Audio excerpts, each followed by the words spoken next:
আসসালামু আলাইকুম। সবাই একটু দয়া করে আমার এই কথাগুলো শুনে দেবেন। সবার কাছে আমার অনুরোধ রইল, সবাই আমার এই কথা কয়টা একটু দয়া করে শুনে যাবেন।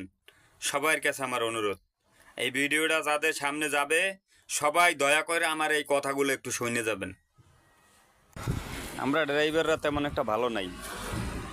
ইতিমধ্যে শুনলাম কয়দিন আগে, আপনারা সবাই জানেন যে স্টারলাইনের এক ড্রাইভার, স্টারলাইন বাসের এক ড্রাইভার কভার ভ্যানের এক ড্রাইভারে মাইরে পায়ের রক কাইটে দিছে।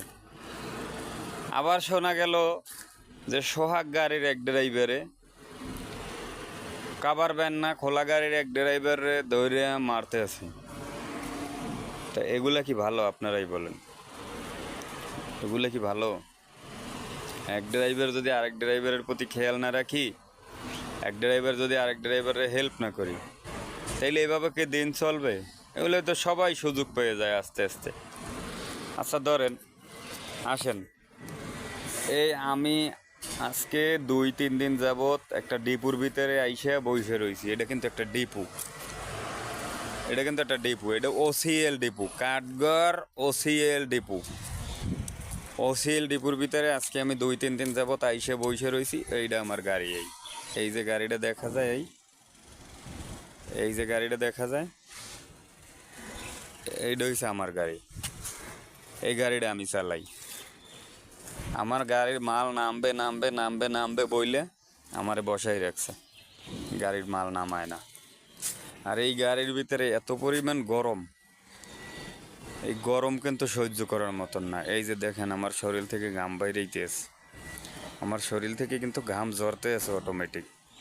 তারপরে এই যে দেখেন, আমার গেঞ্জিতে ঘাম শুকিয়ে সাদা সাদা হয়ে গেছে, ঘাম শুকিয়ে সাদা সাদা হয়ে গেছে আমার গেঞ্জিতে। আচ্ছা মনে করেন, আমরা যারা এই গাড়ির ডিপার্টমেন্টে গাড়ি চালাই বা গাড়ি চালাইয়ে আমাদের সংসার,